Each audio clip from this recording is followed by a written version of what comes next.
नमस्कार। कैसे हैं आप लोग? त्योहारों का मौसम बीत गया। करें पढ़ाई की एक बार फिर से शुरुआत। आज हम पाठ करने जा रहे हैं पतझड़ की टूटी पत्तियां। पतझड़ की टूटी पत्तियां पाठ के लेखक हैं रविंद्र केलकर। पाठ प्रारंभ करने से पहले लेखक के बारे में जानना अत्यंत आवश्यक है। रविंद्र केलकर गांधीवादी चिंतन से बहुत अधिक प्रभावित थे। गांधीवादी चिंतन यानी गांधी जी की विचारधारा से बहुत ज्यादा प्रभावित थे। रविंद्र केलकर के लेखन की यदि विशेषता देखी जाए तो उनके लेखन में जन जीवन की मान्यताओं और समाज के विभिन्न पक्षों की एक झलक नजर आती है। वे कोंकणी और मराठी भाषा के पत्रकार थे। उनकी रचनाएं हिंदी, मराठी और कोंकणी भाषा में पाई जाती हैं। हिंदी भाषा की उनकी प्रमुख रचना है पतझड़ की टूटी पत्तियां, जो एक निबंध संकलन या गद्य संकलन के रूप में जाना जाता है। गोवा कला अकादमी द्वारा उन्हें साहित्य पुरस्कार से सम्मानित किया गया। उनके लेखन की विशेषता थी, वे थोड़े शब्दों में महत्वपूर्ण ढंग से अपनी बात को प्रकट करते थे। बात को प्रकट करने का उनका एक प्रभावशाली अंदाज था। लंबे चौड़े शब्दों में बांधकर वे अपनी बात को नहीं प्रकट करते थे। इसीलिए कहा गया है कि उनके गद्य अगर पढ़ेंगे तो आपको पता चलेगा कि कैसे सार सार को गही रहे, थोथा दे उड़ाए वाली पंक्ति को उन्होंने जीवन में उतारा है। सार सार को गही रहे, जो अच्छा है उसे पास में रखो, उसे कम शब्दों में प्रकट कर दो, और जो बेकार चीजें हैं, उन्हें व्यर्थ की चीजें हैं, उन्हें सामने रखने की आवश्यकता ही नहीं है। यहां पर आपके सामने दो गद्य दिए गए हैं, एक गिन्नी का सोना और दूसरा झेन की दे। इस भाग में, वीडियो के इस भाग में हम गिन्नी का सोना पाठ गद्य के बारे में चर्चा करेंगे। गिन्नी का सोना जो गद्य है, उस पाठ को समझाने के लिए मैं 3 भागों में इस पाठ को बांटूंगी। पहला हिस्सा होगा जिसमें हम गिन्नी का सोना और शुद्ध सोने में अंतर समझेंगे। दूसरा होगा जिसमें हम समझेंगे कि शुद्ध सोने को क्या कहा गया है और गिन्नी के सोने को क्या कहा गया है। समाज के लिए किस प्रकार के लोग ज्यादा जरूरी हैं, और जो इस पाठ का मूल भाव है कि गांधी जी ने किस तरह से लोगों की सोच में परिवर्तन किया, उसके बारे में जानेंगे।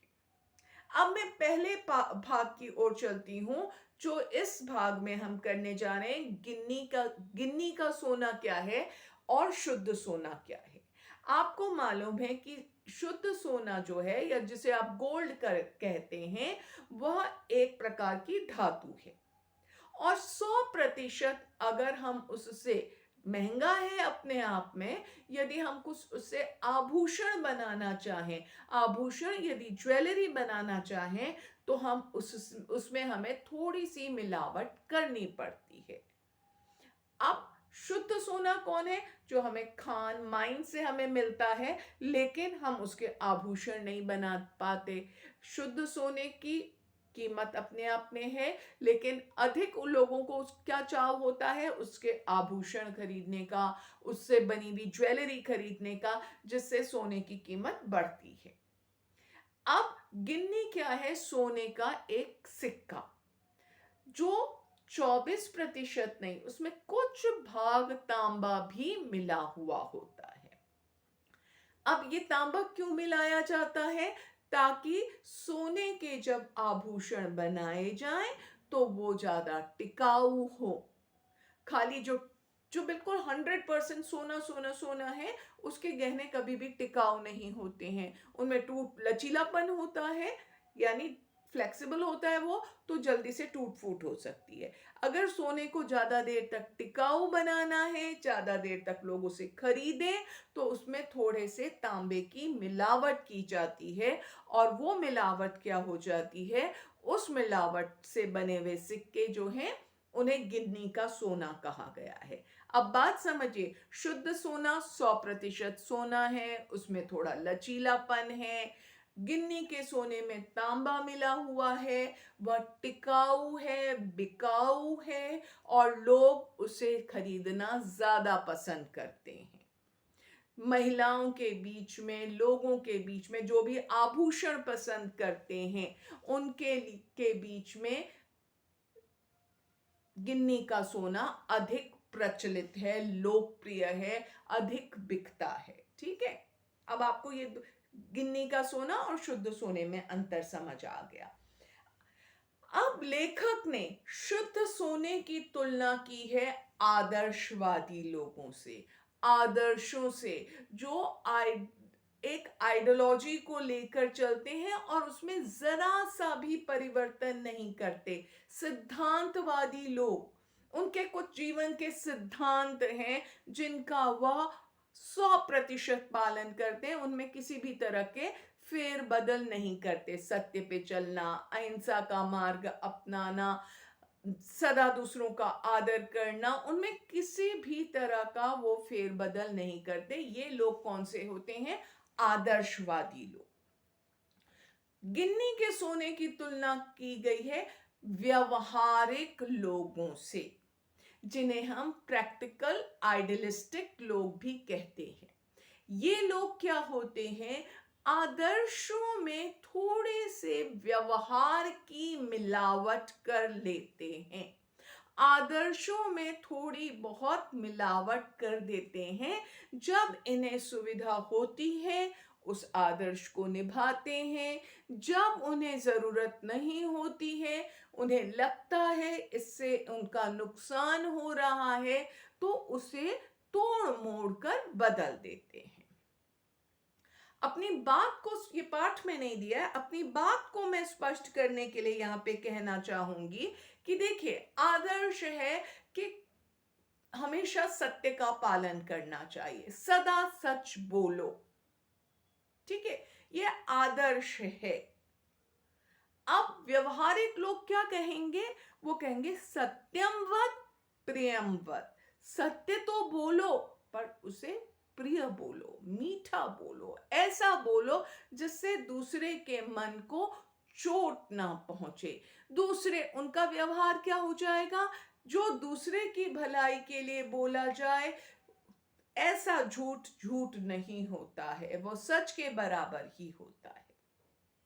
ठीक है, तो यहां पर वो अपनी बातों के जाल से, व्यवहारिक लोग अपने बातों के द्वारा अपने कथनी और करनी में अंतर ले आते हैं।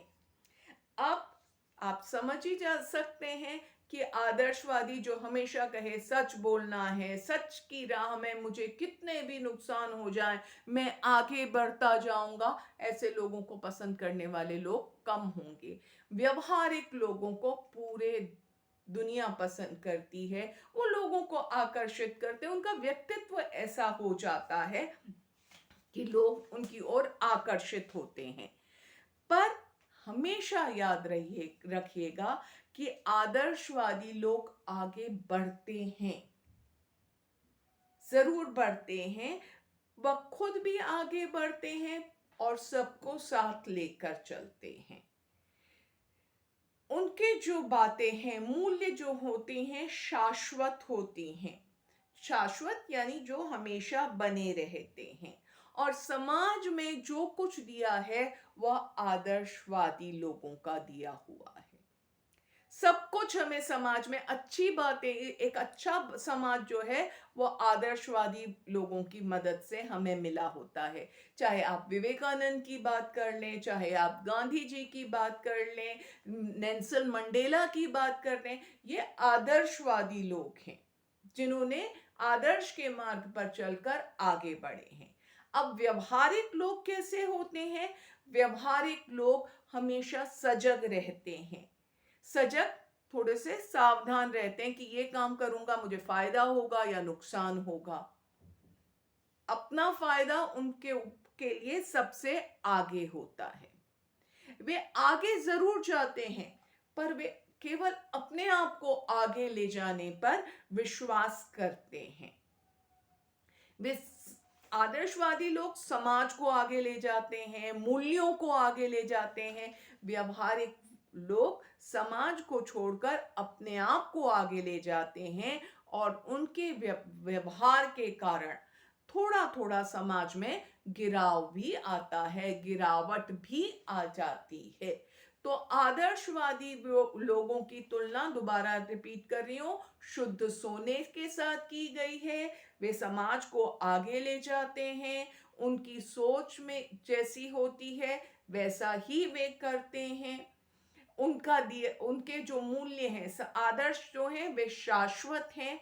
वे हमेशा हर काल में, हर परिस्थिति में सही उतरते हैं। व्यवहारिक लोग केवल अपने बारे में सोचते हैं, सजग होते हैं, लाभ हानि को नापते हुए आगे चलते हैं। वे स्वयं आगे जाते हैं, दूसरों के को साथ ले जाना उनकी जिम्मेदारी नहीं होता है। आदर्शवादी लोग सबको साथ लेकर आगे बढ़ते हैं। व्यवहारवादी लोगों को लेखक ने प्रैक्टिकल आइडियलिस्टिक कहा हुआ है, यही शब्द बुक में दिया है। और आदर्शवादी लोग सिद्धांतवादी या आइडियलिस्टिक लोग कहलाते हैं। अब गांधी जी क्या थे? गांधी जी की बात उन्होंने की है। गांधी जी आदर्शवादी थे, और कई बार लोग कहते हैं कि वे प्रैक्टिकल आइडियलिस्टिक थे। नहीं, प्रैक्टिकल आइडियलिस्टिक लोग मैंने आपको बता दिए, जो खुद आगे बढ़ते हैं, दूसरों को नहीं ले जाते हैं। गांधी जी ने जो उनके आदर्श थे, चाहे अहिंसा का, सत्य बोलने का, ईमानदारी से काम करने का, तो ये जितने भी उनके आदर्श थे, उन आदर्शों को लोगों के लिए नीचे नहीं लेके आए हैं। लोगों का चरित्र इतना ऊंचा कर दिया है कि वे उस आदर्श तक पहुंच जाएं। व्यवहारिक व्यक्ति होते तो वो कहते कि अच्छा आज सच बोल लो, कल देख लेंगे। आज थोड़ा सा हम हिंसा कर लेते हैं, कल हम अहिंसा कर लेते हैं। ये व्यवहारिक लोगों का काम होता है। गांधी जी ने कहा नहीं, जीवन में कितने कष्ट आए, परेशानियां आ जाए, तुम्हें सत्य का आग्रह करना है, तुम्हें अहिंसा का पालन करना है। तो लोगों का जो लेवल था, जो स्तर था, व्यवहार से वो आदर्श तक लेकर आए हैं। तो इसलिए गांधी जी आदर्शवादी व्यक्ति कहलाते हैं। ठीक है। अब बात आ जाती है, एक शब्द मैंने बोला था, शाश्वत मूल्य क्या होते हैं? शाश्वत मूल्य जो हमेशा, हर काल, हर परिस्थिति, हर हालात में सही उतरते हैं, खरे उतरते हैं। जैसे माता पिता की आज्ञा मानना, बड़ों का आदर करना, सत्य बोलना, ईमानदारी के ऊपर के मार्ग में चलना। हर काल, चाहे वो सतयुग था, चाहे वो द्वापर युग था, चाहे वो ये वर्तमान स्थिति है, कभी हम ये नहीं कहेंगे कि ये चीजें अपने आप में गलत हैं। ये शाश्वत मूल्य हैं। महावीर ने इन पर बल दिया, गौतम बुद्ध ने अहिंसा पर बल दिया, गांधी जी ने अहिंसा पर बल दिया, नेल्सन मंडेला ने अहिंसा पर बल दिया। तो ये शाश्वत अहिंसा क्या है? एक शाश्वत मूल्य है जो हर काल, हर परिस्थिति पर बना हुआ है। ठीक है। और इससे कभी भी समाज को नुकसान नहीं हुआ है, इससे हमेशा हम आगे की ओर बढ़े हैं। ठीक है। अब मैंने आपको तीनों चीजें समझा दी हैं। यहाँ पे पाठ में पहले हमने शुद्ध सोने की बात की। शुद्ध सोने की, ऐसा सोना जिसमें बिल्कुल भी मिलावट नहीं होती है। शुद्ध सोने की तुलना आदर्शवादी लोगों से की है, जिन्हें हम आइडियलिस्टिक, सिद्धांतवादी कहते हैं। गांधी जी ऐसे लोगों में से हैं। आदर्श हमेशा बने रहते हैं। आदर्शवादी लोग समाज को हमेशा आगे ले जाते हैं। आदर्शवादी लोगों के कारण ही आज हमारा समाज बना हुआ है। गिन्नी का सोना ऐसा सोना है जिसमें थोड़े से तांबे की मिलावट की जाती है। ये बिकाऊ होता है, ये टिकाऊ होता है, लोगों के बीच बहुत प्रचलित होता है। इसकी तुलना किससे की है? व्यवहारवादी लोगों से की है। व्यवहारिक लोग अपनी सोच के अनुसार, अपनी समझ के अनुसार, अपने लाभ हानि के अनुसार आदर्शों में फेरबदल करते रहते हैं, आदर्शों में परिवर्तन लाते रहते हैं। वे समाज को आगे नहीं ले जाते, वे स्वयं आगे बढ़ते हैं और हमेशा अपने लाभ हानि के बारे में सोचते हैं। अब मैं आ जाती हूं आपके प्रश्न उत्तर पे। पहला प्रश्न देखिएगा, शुद्ध सोना गिन्नी के सोने से क्यों अलग है? शुद्ध सोने में किसी तरह की मिलावट नहीं होती है, वो लचीलापन लिए होता है। गिन्नी के सोने में तांबा, जिससे आभूषण बनते हैं ना, उसमें थोड़ा सा तांबा मिला हुआ होता है, वह टिकाऊ होता है, वह बिकाऊ होता है। ठीक है, शुद्ध सोना आदर्शवादी लोगों को प्रकट करता है और गिन्नी का सोना व्यवहारिक लोगों को प्रकट करता है। प्रैक्टिकल आइडियलिस्टिक किसे कहते हैं? उन आदर्शवादी लोगों को कहते के स्थान, माफ कीजिएगा, प्रैक्टिकल आइडियलिस्टिक लोग व्यवहारिक लोगों को क्या कहा गया है? जो समय काल परिवर्तन के अनुसार अपने आदर्शों में, अपनी सोच में परिवर्तन ले आते हैं। वे हमेशा सजग रहते हैं, अपने लाभ हानि को हमेशा आगे रहते हैं, वे खुद आगे बढ़ने पर विश्वास करते हैं। पाठ के संदर्भ में शुद्ध आदर्श क्या हैं? पाठ के संदर्भ में शुद्ध आदर्श वे हैं जो हमेशा समाज को आगे की ओर ले जाते हैं, वे शाश्वत होते हैं और हमेशा समाज उनके आगे, उनसे आगे की ओर बढ़ता है। ठीक है, प्रैक्टिकल आइडियलिस्ट जो है उनके जीवन में आदर्श पीछे पीछे पीछे होने लगते हैं। पीछे हटने का मतलब ही है कि आदर्शों को अपने सुविधा अनुसार परिवर्तित करना। शुद्ध आदर्श की तुलना सोने से और व्यवहारिक की तुलना तांबे से क्यों की गई है? मैं कई बार स्पष्ट कर चुकी हूं कि शुद्ध आदर्श जो होते हैं वो 100%, उनमें किसी तरह की कोई परिवर्तन नहीं किया जाता है, वो शुद्ध सोने के अनुसार होते हैं, कुछ लचीलापन लिए हुए होते हैं। लेकिन व्यवहारिकता क्या है? उसमें थोड़ा सा, जैसे गिन्नी में थोड़ा सा तांबा मिल जाता है, शुद्ध सोने में जब तांबा मिल जाता है वो व्यवहारिक लोग बन जाते हैं, व्यवहारिक गिन्नी का सोना बन जाता है। उनकी तुलना व्यवहारिक से की गई है। वे टिकाऊ हैं, वो बिकाऊ हैं, वे सुविधा अनुसार अपने अपने सिद्धांतों को बदलते रहते हैं, वे स्वयं आगे बढ़ते हैं, दूसरों के बारे में नहीं सोचते हैं, वे अपने हानि लाभ के बारे में सबसे ज्यादा सोचते हैं। ठीक है, उनमें चमक जरूर है लेकिन वो चमक थोड़ी देर की है। Emitted jewellery, gold jewellery and raw form of jewellery, 100% जो माइंड से निकला है वो शुद्ध सोना है, थोड़ा लचीलापन लिए हुए।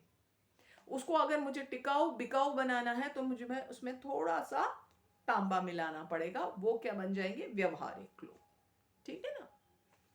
आप जाते हैं मार्केट में, आपकी मम्मा आपसे सीधे कह देती हैं ये तुम पे अच्छा लग रहा है, ये नहीं अच्छा लग रहा है। ठीक है ना? आप मार्केट में कुछ खरीदने के लिए जाएंगे तो सेल्स मैन वुमेन आपसे कहेगा कि नहीं, आपके मूड को देखते हुए अगर आप उसको लगेगा कि आपको ये चीज पसंद आ रही है तो वो ठीक है, अरे चीजें तो बहुत हैं, वो व्यवहारिक है, उसके दिमाग में एक ही चीज है कि मुझे ये चीज बेचनी है। इस बेचने पे आपका वो कैसी भी चीज होगी वो कहेगा नहीं, इससे बढ़िया आपको आज पसंद आ रही है, इससे पहले तो और किसी को तो ऐसी चीज पसंद ही नहीं आ सकती, सबका टेस्ट थोड़ी ऐसा है, ये ऐसी मीठी मीठी मीठी बातें करेंगे। ये लोग क्या होंगे? व्यवहारिक लोग होंगे। ठीक है, तो ये एक मैंने हल्का सा उदाहरण दिया अपनी समझ के अनुसार। अच्छा, एक प्रश्न है, गांधी जी के नेतृत्व में अद्भुत क्षमता थी, उदाहरण सहित स्पष्ट कीजिए। जो मैंने आपको उदाहरण दिया था कि गांधी जी ने कभी भी आदर्शों के साथ समझौता नहीं किया है। उन्होंने लोगों के व्यवहार को इतना मजबूत पहुंचा दिया, बना दिया कि उनका व्यवहार एक आदर्श बन गया। ठीक है, जैसे आप देख रहे हैं सत्याग्रह उन्होंने किया, तो उन्होंने सबसे कहा कि सत्य का पालन करना है। सत्य, और जहां पे उन्हें लगा कि हिंसा हुई है, तो ऐसी जगहों पे उन्होंने वो सत्याग्रह ही विड्रॉ कर लिया, है ना। तो गांधी जी ने कैसे आदर्श, लोगों के व्यवहार, अगर उनका उनकी, देखिए ये आदर्श थे, सत्य, अहिंसा का पालन करना, ये हमारे आदर्श थे। और लोग कहाँ थे, इस लेवल पे थे। तो अब वो आदर्शों को नीचे नहीं लाए, उन्होंने लोगों के व्यवहार को यहां इस लेवल तक पहुंचा दिया, बैच करवा दिया कि वो अपने आप में एक उदाहरण बन गए। तो उन्होंने लोगों के व्यवहार को आदर्श में परिवर्तित कर दिया। ये उनके नेतृत्व की क्षमता थी। ठीक है, ये वहां पे इतना नीचे था ये नहीं, जब आप उत्तर लिखेंगे तब आपको बताना पड़ेगा कि जीवन के शाश्वत मूल्य हैं सत्य, अहिंसा का पालन करना। गांधी जी इस पर चलते थे और लोगों को उन्होंने प्रेरित किया कि वे सत्य और अहिंसा का ही पालन करेंगे। उनके जितने सत्याग्रह आंदोलन थे उनमें सत्य और अहिंसा का, उनका डांडी मार्च देखिए, कोई भी सत्य और अहिंसा का पालन किया गया है। और जहां उन्होंने नहीं किया है वहां लोगों ने हिंसा का को अपनाने लगे, वे उन्होंने वहां से वो चीजें ही हटा दी गई हैं। तो आप सोच समझ के इस उत्तर को लिखेंगे। उन्होंने सबकी सोच को परिवर्तित कर दिया, उनके नेतृत्व में ये चुंबक था, ये प्रभाव था। आपके विचार में कौन से ऐसे मूल्य हैं जो शाश्वत हैं वर्तमान समय में? इन मूल्यों को प्राथमिकता स्पष्ट कीजिए। बिल्कुल, बच्चों से ममता रखना, बच्चों को मार्गदर्शन करवाना, ये एक शाश्वत मूल्य है। उन्हें हर बड़ी पीढ़ी की ये जिम्मेदारी है कि वो बच्चों को नई, आने वाली पीढ़ी को एक नई रास्ता दिखे। हर छोटी पीढ़ी की ये जिम्मेदारी है कि वो सत्य का पालन करेगा, माता पिता को आदर देगा, नारी का सम्मान करेगा। तो ये ऐसे मूल्य हैं जो आज भी आप देख रहे हैं। देखिए, मैंने आपको सत्य और अहिंसा का उदाहरण दिया था। राम ने उस बात को माना, श्री राम जिन्हें आप कहते हैं, फिर गौतम बुद्ध ने माना, महावीर जैन ने इस बात पे बल दिया, गांधी जी ने इस बात पे बल दिया, नेल्सन मंडेला ने इस बात पे दिया। तो वो सत्य और अहिंसा की जो परिपाटी, जो परंपरा थी, वो आज भी जीवित है। मन में करुणा होना, दया होना, गौतम बुद्ध के मन में करुणा दया थी, महावीर के मन में करुणा दया थी, मदर टेरेसा के मन में करुणा और दया थी। ठीक है ना, परोपकार की भावना, ये ऐसे मूल्य हैं जिनको हमें, जो आज भी आप कहीं से भी उदाहरण लीजिए, आज तक वे करुणा, परोपकार, ये सारे मूल्य आज भी जीवित हैं। नारी का सम्मान करना, ये सारे शाश्वत मूल्य हैं जो आज भी समाज में जीवित हैं। शुद्ध आदर्श से, अच्छा देखिए, अब इसमें अपने जीवन की किसी ऐसी घटना का उल्लेख कीजिए जब शुद्ध आदर्श से आपको हानि या लाभ पहुंचे। तो ये आपके जीवन का उदाहरण है कि आप बुक नहीं लेके आए थे, आपने जाके सीधे बात बता दिया, तो टीचर ने कहा ठीक है आज तुम भूल गए हो दोबारा, तो यहाँ पे आपको लाभ हुआ। ठीक है ना। और ऐसे ही आपके जीवन में अगर कभी कोई हानि हुई हो तो उसको भी आप लिख सकते हैं, ये आपका निजी अनुभव है। शुद्ध आदर्श में व्यवहारिकता पुट देने से लाभ हुआ हो, ये आपको सोच समझ के, इसका मैं कोई आपको उदाहरण नहीं दे सकती हूँ कि हाँ, कई बार कोई चीज़ टूट जाती है, आप मम्मी को बताना तो चाहते हैं, मम्मी ऑफिस से सीधे आई थी, काम कर आने से पहले तुमने उनके लिए रूह अफ़ज़ा बना दिया, और फिर तुमने उनको धीरे धीरे बताया कि मम्मी आज ना ऐसा हुआ था ऐसे। तो जब मम्मी शांत हो गई तब आपने उनको पहले चाय पिला दी, उनको शरबत पिला दिया, जब लगा कि उनकी थकान दूर हो गई है, फिर तुमने अपनी बात को प्रस्तुत किया, वो आपकी व्यवहारिकता थी, तो उससे तो लाभ हुआ ही होगा। कि ठीक है मैं ये काम करना भूल गया या भूल गई, या मैं अपने मार्क्स धीरे से, दोनों चीज का अंतर आप जानते हैं। अगर आप सीधे बता दें कि आज मेरे 40 में से 10 नंबर आए थे, ठीक है, वो एक, क्या मम्मी के अंदर आते, मम्मी मेरे 40 में से 10 नंबर आए थे, आपने बता दिया, वो अलग कहानी हो गई। आप पढ़ रहे हैं, पूरा घर आराम से बैठा हुआ है, आपने होमवर्क क्लास वर्क कर दिया, मम्मी तुम चाय पियोगी, मम्मी तुम पानी पियोगी, मम्मी ऐसा है आज मुझे पेपर मिला था, स्कूल में सभी के कम आए थे, धीरे धीरे धीरे आप अपनी बात बताते हैं, तो उसके अलग परिणाम होते हैं, आप अच्छी तरह से जानते हैं। शुद्ध सोने में तांबे की मिलावट या तांबे में सोने की मिलावट गांधी जी के आदर्श और व्यवहार के संदर्भ में किस तरह से झलकती है? ये अभी मैंने आपको कुछ यहाँ पे समझाया था, उसी को। शुद्ध सोने में देखो, शुद्ध सोने में तांबे की मिलावट होती है ना, तो सोने की कीमत कम हो जाती है, और तांबे में सोने की मिलावट होती है ना, तो तांबे की कीमत बढ़ जाती है। ठीक है ना? अब देखिए, अगर गांधी जी ने शुद्ध सोने में आदर्शों में तांबा मिला देते तो आदर्श हल्के पड़ जाते, वो व्यवहारिक हो जाते, पर लोगों के व्यवहार ही उन्होंने बना दिया, व्यवहार को ही आदर्श तक पहुंचा दिया कि नहीं, तुम्हें हर हाल में सत्य बोलना है, सत्य को कमजोर नहीं होने देना है। तुम्हें परिवार में नुकसान हो, तुम्हें धन में नुकसान हो, तुम्हारी रिश्तों में तुम्हारी परेशानियां, पर सत्य सबसे पहले है।